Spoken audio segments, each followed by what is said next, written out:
I noticed say Airplane is art sounds a little exaggerated. It also might sound insincere, considering that there's a lot of moments that haven't aged so well. But I assure you, I say this with good spirits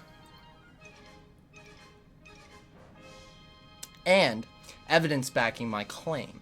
Sure, Airplane includes some unprovable, unjust, mean, rotten, controversial, outdated, nasty, degrading, violating, shameful, dehumanizing, and downright problematic bits. What was my next line? Anyways, it has bad stuff, there's no denying that. The thing that's not talked about enough is the timeless good sitting beneath the surface. Airplane is a masterpiece of comedy that we just don't see much today. The craft behind stupid comedy is a lot harder than you think because, ironically, a dumb joke takes a whole lot of smart work.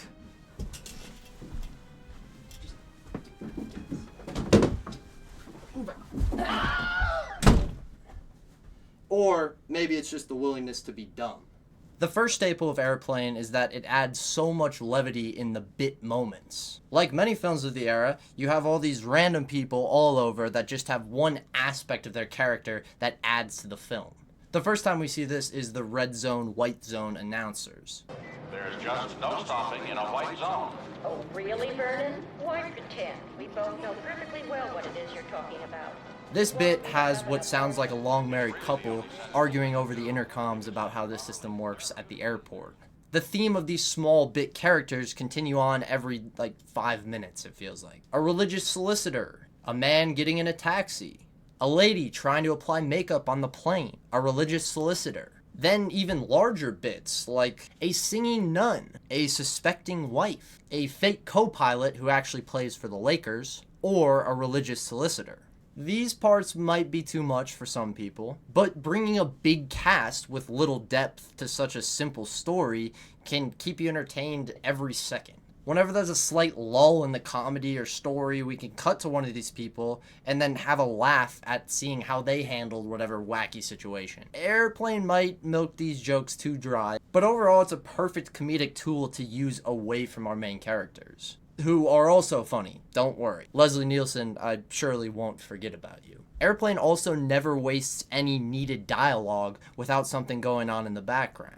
There's practically a second narrative raging on, while our characters in the foreground discuss normally boring details. I notice they do this the most when there's some needed exposition. The heart bit is a very in-your-face example of that. So is the driving bit, which causes me to just fully lose the conversation and enjoy the absurdity. The red zone, white zone stuff is technically another example of this, as well as some guys at the bar in the flashback. The bit parts or background bits are of course not solely what makes this movie art. These combined with our next big tool in the film get us much closer though.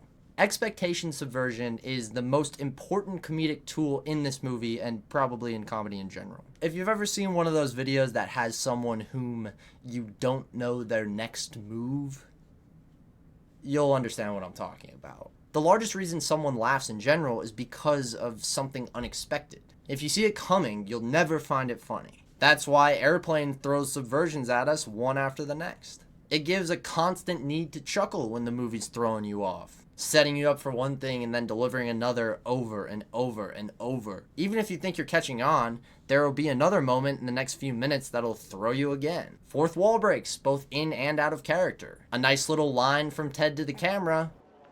What a pisser. And the in-universe calling out of Kareem Abdul-Jabbar. Wait a minute, I know you. You're Kareem Abdul-Jabbar. You play basketball for the Los Angeles Lakers. That's just too good. They really need to keep using these sports stars in 80s comedies. What a treat. I think expectation subversion is a lot of the times what people will point to when they say this movie is a stupid comedy, but I think it's great. And I understand that's subjective. The Shirley jokes, the other movie gags, the literalism, which we'll talk about later. It all culminates to create scene after scene of weirdly edge-of-your-seat type feelings. That feeling only gets better as the gags level up. Airplane is a masterclass at taking one bit, bringing it to the next level, and then continuously raising that bar as the movie moves on. The simplest example of this is the shot of the plane controls or this one of emergency vehicles. They just keep going and going. Although those prolonged shots are funny, it's even better when they do it with certain characters. By using a character trait and playing it up over and over again, you get scenes like the guitar lady playing for the sick girl but getting into it too much. Or the makeup lady making her face into a full canvas. Or the autopilot getting more and more obnoxious character as the story goes on. This trend is not just for characters either. The sweat compiling on Ted's face, the sequence of events to save the autopilot, which probably doesn't age well. Or how about the get a hold of yourself bit? Calm down now. Get back to your seat. I'll take care of this. Calm down. Calm down. Get a hold of yourself. Doctor, you're wanted on the phone. Everything's gonna be all right. Please. Sister, please, I'll handle this. Yourself.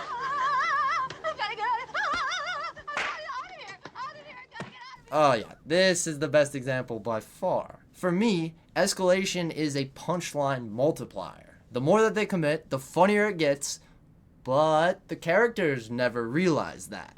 That brings me to what might be the most striking difference between this comedy and comedies of our age. Besides the racism, of course. The characters are constantly serious no matter what. This is what makes 80s comedies feel so similar and so much better than other eras. They use characters that are so literalistic that they never once question the wacky reality happening around them. Anything that happens, there's still a very serious look on their faces. This disconnect is hilarious. And of course, the literalism dialogue is hilarious too. This is another one that might be preference, but leads into the main reason why I consider this movie true art. Airplane is willing to accept the biggest truth that modern comedies try to hide from. This is, as a comedy, you are only measured on one metric: comedy. It's not like an action movie where you say, well, the story was kind of rough, but there were enough good character moments to satisfy. Comedies are only considered good if they hit on one facet, which is making you laugh. It doesn't matter if there's A-list stars, huge set pieces, and some really good writers on a screenplay. If it's not funny, it won't sell. Airplane knows this and constantly commits to comedy above anything at all costs. The emotional moments, which are there, might still hit for some on the back end, but the immediate reframing towards the core genre is why films like this really shine. So, Airplane might be more of a subjective art piece to me. Although, that doesn't change the fact that there's a reason why comedies like this work and modern comedies often don't. Modern comedies tend to have a lot more polish, more heart, more relatability. But Airplane has one job: be funny. And it does that better than most. Although it has a lot of things to learn from in the negative sense, to me, Airplane screams one message louder than any, which I'll relay here. Dumb done right is fucking genius. And with that, thank you, Brecken. Specifically you, Brecken. And of course, to everyone else watching, thank you. I had a whole lot of fun making this. Definitely one where I am enjoying the movie more than my script making, which is unfortunate, but it was, both were an absolute great time. I really don't mean to shy away from the bad stuff in this video. You know, well, I guess I do kind of mean that because I was looking at the part, you know, I wanted to take the good out of this movie and see how we could apply it to what we have now with comedies.